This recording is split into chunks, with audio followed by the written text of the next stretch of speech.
No. So with the Microsoft acquisition of Activision Blizzard, you'd see a spike of interest on Twitter about that one particular topic. That this could be our ticket to getting a new Banjo-Kazooie remake and/or sequel under the Activision studio Toys for Bob, or to a lesser extent, Sun and Conquer. They've done just a great job with the Spyro and Crash properties, including Rumble in my opinion. Banjo-Kazooie still hasn't had a proper new entry since 2008, despite the obligatory platformer revival crossover DLC cameo it got with Smash Ultimate. And scientifically, there's absolutely no other studio that exists out there to solve this problem. Rareware can't be asked to make new Banjo stuff unless some other company does the legwork, so it's down to someone else to finally make a new entry after 15 years. Like, it doesn't have to be a studio Microsoft owns or plans to own. Paul Yan, head of Toys for Bob, playfully tweeted he'd like to see Spyro and Banjo get a new game and gave lip-servicey Twitter likes to people expecting this to happen. And I suppose Phil isn't opposed to studios working on Xbox IP if desired either.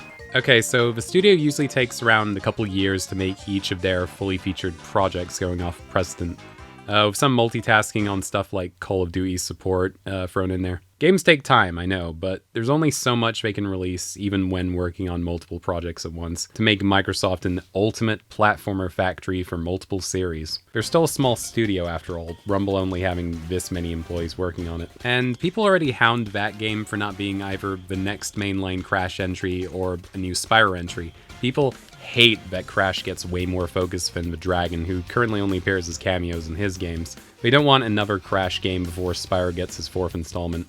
So why do people want Toys for Bob or other such studios to further split their focus on a third franchise in the mix, potentially putting aside a Crash 5 or a Spyro 4 they've been teasing for a couple years? If Microsoft's Activision of acquisition is really supposed to liberate them from the Call of Duty mines or whatever, why disrupt their presumed plans for these franchises? Because the studio head made a tweet about liking Banjo, I guess? Are we now going to complain that Toys for Bob and other studios are slacking on giving Banjo love because they were busy with Crash and Spyro? Even if they are giving us Spyro 4 next year over, say, Beanox, their concurrent project of Rumble only got by on way of smaller team with noticeable absences of content. In terms of just expanding the studio to output more, I'll believe that when I actually see it. I mean, can you imagine if Banjo Studio got purchased by Microsoft and plans changed a bit for games they wanted to make prior because of their new masters?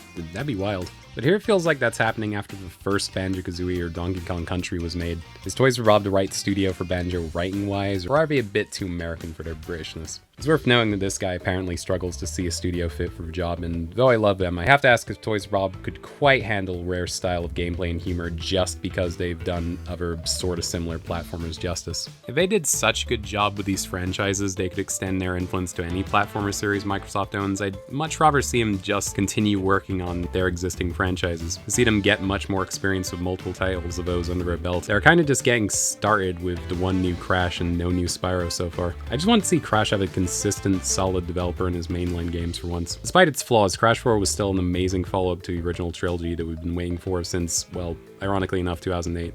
I just want to see their next efforts as the one studio to do a proper Crash sequel right in ages. But apparently they're lucky enough to also have to be the sole people to solve the Banjo issue in people's eyes. Just sucks that Crash 4 response is either complaining about the designs and difficulty or like, cool, now have them work on something else. It's just that it has to be this particular studio that already has some games people really want them to make that would have to split focus freeways when they still have so much more to explore with these franchises. And that's for a new game. Crash fans have been pretty vocal about not wanting more nostalgic remakes and to just let the franchise grow and evolve, even if it's this enticing tragedy of what could have been. So why should they stagnate their creative potential on games they've been wanting to make for a couple of years, to make remakes of games you can already purchase in HD on Xbox? Those other remakes kind of made financial sense because the OG versions weren't still in circulation at the time of release, for better or for worse. It's not quite the same as a full-on remake that people will bitch about being inferior to the original anyway, but like, how's this any better than them being sent to the Call of Duty mines? At least that was original content. Like, I don't like the idea of a Banjo free from them either, but to accidentally make a case for it, I thought the narrative always was that Banjo never got his third game teased in Banjo-Tooie. That Nuts and Bolts sucked because it wasn't the follow-up it seemed to be, that Yooka-Laylee was funded as if it was like a new Banjo adventure. Criticizing this idea exclusively under the lens of it needing to be a project that specifically Toys for Bob should do prioritized over other projects they could be doing. Why would you waste your potential one shot on a new Banjo game on just doing 1 and 2 again? If you really want to argue that there's still an audience for Banjo-Kazooie out there, they shouldn't have to re-familiarize the general public with the existing games that are available on Game Pass right now. And if Toys for Bob couldn't do it without prior practice with the franchise, and like how Crash 4 was their first game, How natural a fit would they have really been? Not to mention Rare's prior history of remakes and revivals, it might not be a huge loss. Also Conker, Mr. One game people actually like. I don't think he's a high priority. Maybe we don't have to worry with Toys for Bob mentioning a healthy support for Crash games in the future, according to Activision, but I'm not sure about this idea of the studio suddenly becoming a powerhouse for rare revivals.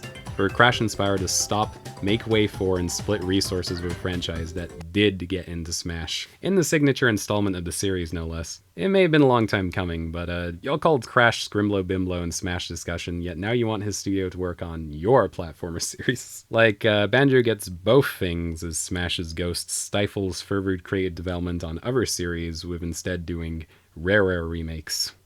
I kinda just want the Bandicoot and Dragon to have this, you know?